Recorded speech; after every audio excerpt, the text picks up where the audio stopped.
Hey guys, it's Vampire Mike from Sega CD Universe, trying another very strange angle with the camera. This time, instead of behind the steering wheel, it's a little off to my side. So let's see if it stays without falling. So, what have I been up to? Still just a ton of house stuff, making progress little by little, and hopefully I'm hoping, in the house by the end of August, maybe beginning of September, so a little more work to be done on our end and some more work to be done on the contractor's end still. In terms of video games, I think I mentioned it, though I can't recall now. I just recently beat Dark Souls Remastered, which I really had a great time with, again. Then I played a little bit of Wolfenstein, the Old Blood, and got extremely nauseous and didn't feel right. So I forgot that the previous Wolfenstein game did this to me too. I was only able to play them in small spurts because something to do with the field of vision or the field of view, and there's head bobbing with the main character, so when he moves, or like if you walk over something, he kind of jostles his head around, and supposedly that tends to get people nauseous. On the PC, you can change the field of view, which I guess is just how big your area of view is, I think. But on the consoles, you cannot. So, I fairly promptly brought Wolfenstein Old Blood with the new order and Wolfenstein 2 back to GameStop, which, kind of sucked, but you know what? Oh, what the fuck is that? Wow, there was like tons of smoke on the side of the road. It looked like somebody's car's on fire, I think. Crazy. So, anyhow, between getting a little nauseous from the game and from what I played, it was alright. It wasn't like great or anything. And the politics and sort of like jabs that they sort of took in the Wolfenstein 2 game, I was like, you know what? Maybe this series just kind of died for me with the original Xbox One that I enjoyed so much online, the Return to Castle Wolfenstein. I also have it on the PC. I played that a ton online. And I sort of had enough. I know I've mentioned this in the past. I'm just kind of sick of politics and pandering and all types of, agendas being ham-fisted into video games at this point. So I was like, screw it. So I also played a little bit of BioShock 1 on the BioShock collection. And this is going to rub people wrong, but I found it a little clunky. I mean, it is older now.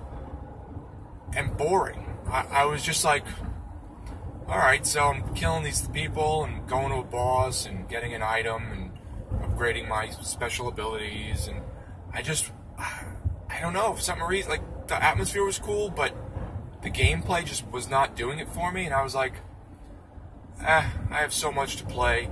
So I ended up returning that as well. But I did play and enjoy what I'm playing of it, Bulletstorm. It's pretty much a mix between an old-fashioned, like, Duke Nukem type shooter, which I love. I love all that goofy humor, because there's really no agenda there. And mixing it with almost like an arcade game in regards to, like, getting points for, like, special kills, and I don't know if anyone played that game. Was it called The Crew? Something with a C, the something, where, like, you'd shoot people and the point was to, like, do special kills to get points, or, like, chain together different skill shots. So it's sort of like that. I can't remember the name of the game. It was on the 360. Sort of like that, but they mixed in, it's first person, and it has like that Duke Nukem, like, vulgar, silly humor in a way.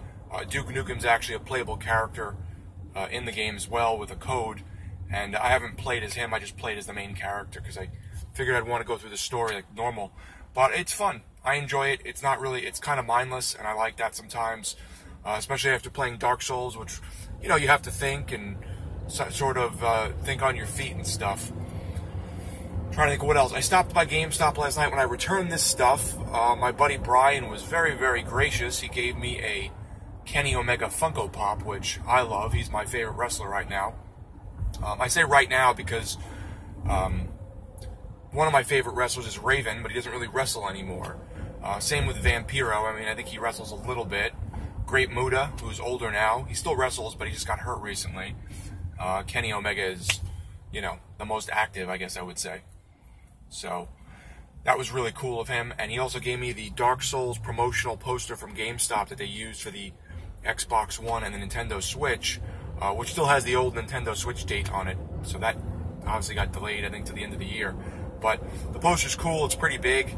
It's like, I think 18 by 25 or 26. So it's sort of a weird size, like a landscape type of size. But I'm definitely going to frame that. Probably get a frame this weekend and put it up in the basement where I'm putting, you know, my video game setup with the Sega CD and the 3DO and the stuff like that. I may put the Wii U down there. I'm undecided on that one. But everything, you know, older I was going to put down there, 360. And the newer stuff I was going to leave in the living room upstairs for us to use. Because we also use, like, the Xbox One to watch Netflix and Amazon and stuff. Movie-wise, still watching Hammer films. Almost done with that set. I got one movie left. It's called Kiss of the Vampire, I think. So that's the last one. I was contemplating ordering a few more, but I haven't yet. Just kind of trying to save up.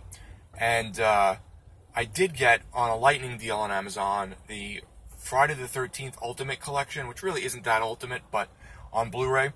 It's 1 through 8, so it goes from the first movie to Jason Takes Manhattan, which I actually really like a lot. I know it's silly, because I had those on DVD, and I wanted to upgrade, and they always were around $25 to $30 for that Blu-ray set. Well, they were $20. I have some Amazon credit, so I picked those up. Those just arrived in the mail yesterday. I haven't watched them yet. What else have we watched? We watched the American remake of Let the Right One In, which is Let Me In. That was good. I enjoyed that. I liked the original as well. And some other silly movies on, like, Amazon and stuff. I watched Darren Poliquin's The Bits of Yesterday, excuse me. That's on Amazon Prime. That was really cool. Good documentary about video game collecting. Check that out. I'll send him this video with this little shout out. Yeah, I think that's about it. The next games I'm really going to pick up is Shenmue 1 and 2 got announced for the end of August, so I'm going to pick those up, or that up, because it's a set.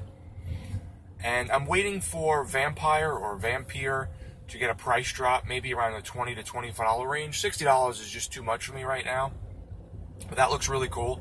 It looks sort of like a story-driven RPG with fighting in the vein of, like, you know, Dark Souls or Bloodborne a little bit. So that looks good. The Surge I was going to pick up, but I may wait till it's $15. I may wait till that's around like $8 or $10 somewhere. That looks good, but it also looks a little frustrating. And then my buddy Brian, the same one from GameStop, is going to loan me his PlayStation 4 so I can play Bloodborne online with my buddy Eric. So that's going to be really cool. And then Eric's coming in next month from New Mexico. We may go to a concert or at least just get together. So, yeah, I'm looking forward to all this stuff. It's things are moving along. The house is, you know, taking its steps forward. I think the guy's coming in on Monday to refinish the floors. So, because they were a little beat up. Figured we'd do that before we move in because you got to wait for them to dry. So there's really no point in being there and, like, not being able to walk around. So, yeah, things are going well. Work is work. That's about it.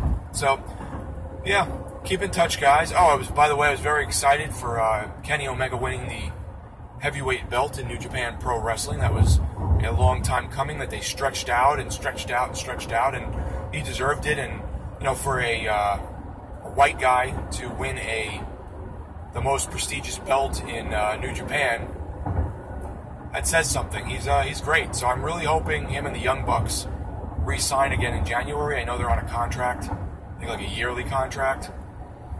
I know WWE is really watching them and talking about them and stuff. So I feel like WWE always like waters down everyone and just doesn't really use them right. They use AJ Styles well. Nakamura they really watered down, and the other people that I've seen go there, the guys from the Bullet Club, Anderson and Gallows, even Balor. I just don't feel they use them well. So I hope that Omega and the Young Bucks don't go there. I'm sure they're making a ton of money off of their merchandise sales that they get way more on than they would in WWE. So I guess we'll see what happens, but hopefully not. The product is just really bad. I put it on and it's just like 75% really silly, stupid stories and horrible wrestling. It's just really bad. Alright guys, so not to end on a negative note, but yeah, everything's pretty good. Let me know what's up with you guys. Thanks guys for watching. It's Vampire Mike from Sega CD Universe. Be good.